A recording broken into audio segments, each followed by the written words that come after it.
사람들로 북적이는 미국의 거대한 공항 한복판.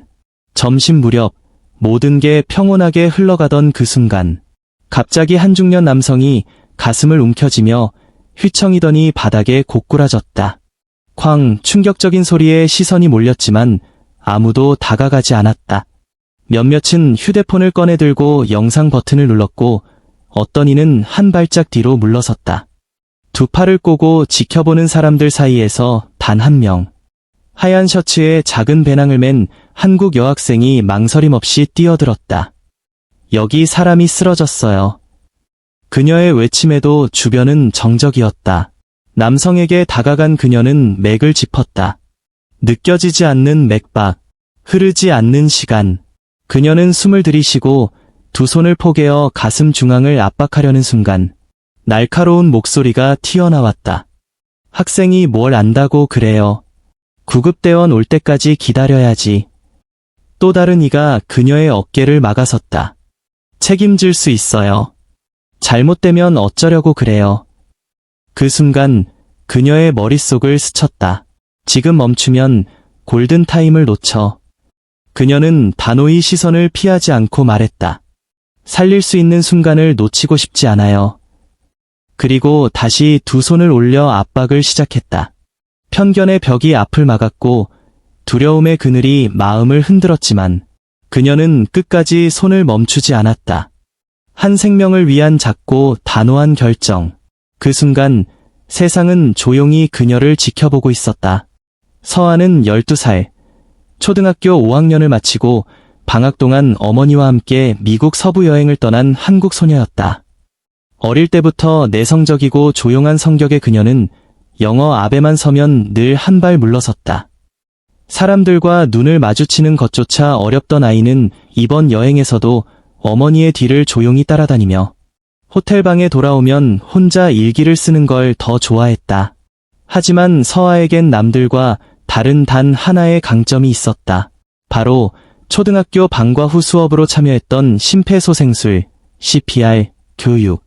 처음엔 친구와 함께 간다는 이유로 시작한 수업이었지만 교실에서 인형의 손을 얹고 심장을 누르던 그 시간만큼은 그녀의 눈빛이 유난히 반짝였다. 서아야, 꼭 기억해야 해. 가슴 중앙 5cm 이상, 분당 100회 이상. 너처럼 작고 조용한 친구도 누군가의 생명을 살릴 수 있어. 담임 선생님의 그 말은 서아의 마음속 어딘가에 깊게 새겨져 있었다. 공항에서는 그저 비행기를 갈아타기 위한 대기 시간이었고 그녀는 햄버거를 반쯤 먹고 있었을 뿐이었다. 그런데 누군가 쓰러졌고 모두가 그 상황 앞에서 망설였다. 심장은 뛰는데 몸은 움직이지 않는 사람들이 가득한 공간. 그때 서아의 손이 먼저 반응했다. 책에서, 수업에서, 시뮬레이션에서 반복했던 장면처럼 두려움이 없진 않았다. 하지만 그녀는 생각했다.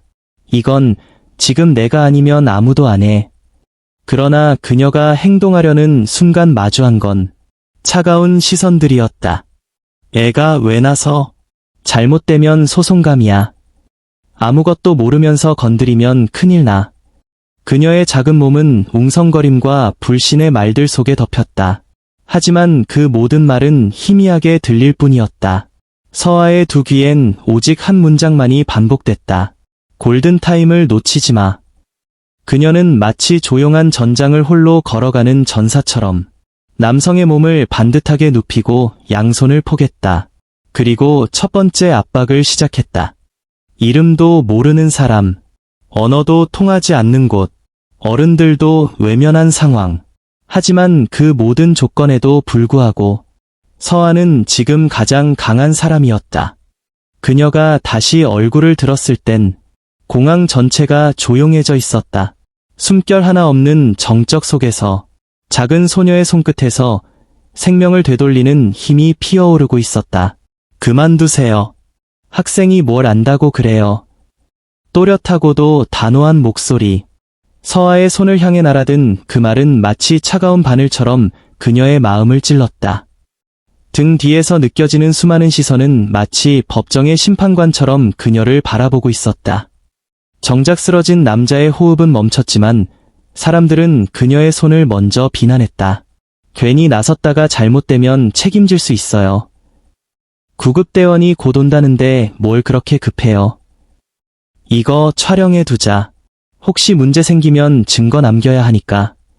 사람들은 아무것도 하지 않으면서도 누군가가 행동하는 것을 두려워했다. 그리고 그 두려움은 책임이라는 단어로 포장되어 가장 약한 존재에게 나를 세우고 있었다. 하지만 서아는 포기하지 않았다. 지금 멈추면 이 사람은 못 살아나요. 그녀의 말은 작았지만 흔들림이 없었다. 그녀의 두 손은 계속해서 움직였다. 한 번, 두 번, 세 번. 가슴 중앙에 반복되는 압박 속에서 그녀의 눈엔 간절함이 맺혔다. 그냥 두세요. 알잖아요. 소리가 점점 거칠어졌고 어떤 이들은 그녀를 밀어내려 했다. 하지만 서아는 한치도 물러서지 않았다. 제가 배운 대로 하고 있어요. 살릴 수 있어요. 그 순간 한 여성이 아이를 안고 다가왔다. 그녀는 조용히 서아의 등 뒤에 섰고 기도하듯 두 손을 모았다. 저 학생, 정말 대단하네. 어디선가 조용한 감탄이 새어나왔다. 공항의 분위기는 두 갈래로 갈라졌다. 두려움의 그늘 아래에서 외면하는 이들과 희망의 불씨를 응원하는 이들. 시간은 흐르고 있었다. 그리고 마침내 남성의 가슴이 미세하게 움직였다. 서아의 손끝에 전해진 작은 반응. 그녀는 재빨리 맥을 짚었다. 희미하지만 살아있는 맥박. 그 순간 그녀는 처음으로 숨을 들이쉬었다. 눈가엔 눈물이 맺혔고 손엔 땀이 고였다. 사람들은 웅성였고 누군가 말했다. 살아난 것 같아. 곧이어 구급대원이 도착했고 남성은 들것에 실려 이송되었다. 그는 떠나기 직전 흐릿한 눈으로 서아를 바라보았다. 그리고 조용히 주머니에서 명함 한 장을 꺼내 그녀의 손에 쥐어주었다. 그 명함에는 전 세계적으로 알려진 대기업의 로고가 선명하게 새겨져 있었다. 서아는 아무 말도 하지 못한 채 그 명함을 꼭 쥔 채 멍하니 서 있었다. 사람들의 시선이 바뀌기 시작했다. 아까까지만 해도 그만둬요 라던 눈빛이 이제는 조심스럽고 조용한 존경으로 바뀌고 있었다. 하지만 서아의 마음속에는 여전히 싸늘한 말들이 남아있었다. 잘못되면 소송감이지. 괜히 나섰다가 문제 생기면 어쩌려고 절래? 그녀는 단지 사람을 살리려 했을 뿐이었다. 그런데 세상은 그것조차 의심하고 책임을 떠넘기려 했다. 한 생명을 살리는 자격이 필요할까? 그 질문은 그녀의 마음에 깊이 새겨졌다. 그러나 동시에 그녀는 느꼈다. 그녀의 결정은 누군가를 살렸고 그 사실 하나만으로도 모든 의심을 견뎌낼 수 있다는 것을. 그날 이후 서아는 공항에서의 기억을 머릿속에서 지울 수 없었다. 호텔에 돌아와서도 밤이 되어서도 손끝에 남은 맥박의 떨림은 선명했다. 그녀는 침대에 앉아 명함을 다시 꺼내보았다. 금색 로고, 낯선 이름, 영어로 적힌 직책. 이 사람이 누구였을까? 다음 날 아침 어머니와 함께 비행기를 타기 전 마지막 쇼핑을 하려던 그때 서아의 휴대폰에 낯선 번호로 전화가 걸려왔다. 주저하다 전화를 받자 부드럽고도 강한 남성의 목소리가 들려왔다. 서아, 맞죠? 그는 자신이 바로 그날 쓰러졌던 남성이라고 말했다. 구급대원이 그녀의 연락처를 받아 적었고 꼭 연락하고 싶었다고 했다. 그리고 이어진 한마디. 당신은 제 생명을 살렸습니다. 그 빚은 절대 잊지 않겠습니다. 그는 세계적 의료기기 회사를 운영하는 CEO였고 서아에게 감사의 뜻으로 본사에 초대하고 싶다고 했다. 처음 듣는 제안, 처음 느껴보는 책임. 서아는 머뭇거렸지만 어머니는 조용히 그녀의 어깨를 감싸며 말했다. 내가 할 수 있는 일이 있다면 가보는 거야. 며칠 뒤 서아는 CEO의 초대로 다시 미국행 비행기에 올랐다. 거대한 빌딩이 줄지어선 도시에 도착하자 그녀는 처음 느껴보는 위압감과 설렘에 가슴이 뛰기 시작했다. 본사 건물 로비에서 CEO를 다시 마주한 순간 그는 서아의 손을 다시 잡고 따뜻하게 웃으며 말했다. 실제로 현장에서 사람을 살려본 당신 같은 시선이 우리 회사에 꼭 필요합니다. 짧게라도 인턴 체험을 해보는 건 어떨까요? 서아는 숨을 깊이 들이쉬며 고개를 끄덕였다. 그 순간 희망의 불씨가 그녀의 마음속에서 타오르기 시작했다. 하지만 새로운 공간에서의 시작은 생각보다 더 거칠었다. 첫 회의에 참석한 날, 서아는 조용히 노트를 펴고 자료를 정리하고 있었다. 그러자 옆자리의 중년 직원이 낮은 목소리로 속삭였다. 사장님이 무슨 생각으로 애를 인턴으로 뽑았나 몰라. 그리고 다른 직원들 사이에서 웃음이 터졌다.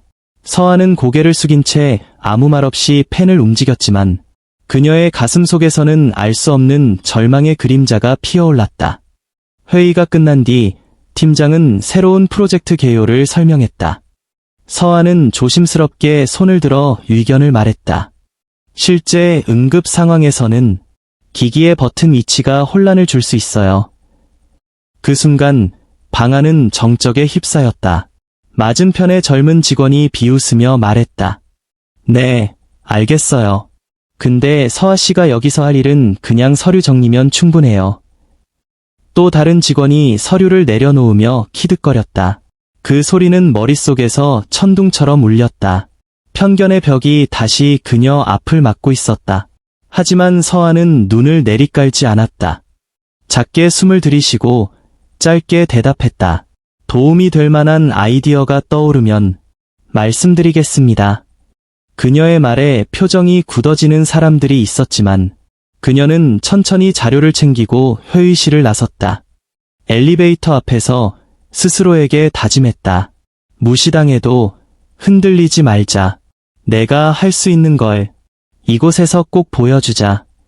며칠 뒤 연구소의 분위기는 묘하게 긴장되어 있었다. 사람들의 표정은 굳어 있었고 회의실 문은 평소보다 더 조용하게 닫혔다.